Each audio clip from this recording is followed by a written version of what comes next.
Бүгін бізде блинчик. Блинчик дайындау үшін ең алдымен жұмыртқа, сода, уксус пищевая, ұн қажет болады, қант қажет болады, және сүт қажет болады, 1 стакан су қажет болады. Алдымен жұмыртқаны салып, араластырамыз.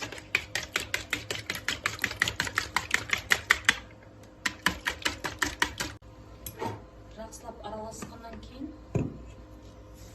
3 қасық қант саламыз. Дәміне қарай өзіңіз тәтті жақсы көрсеңіздер, көп салуыңыз да болады.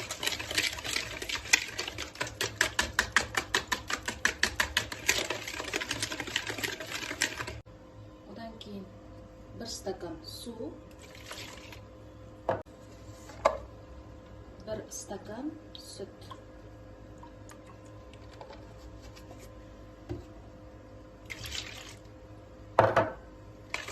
Жақсылап араластырамыз.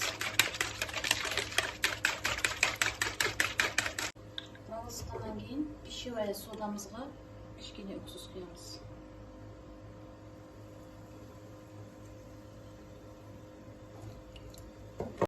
Тағы да араластырамыз.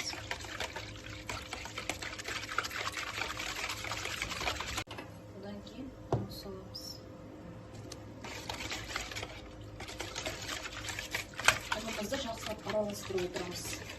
Іртік ештеңе қалмау керек.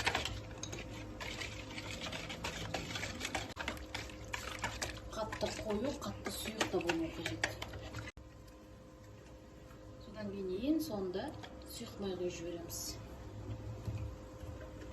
Жақсылап араластырып.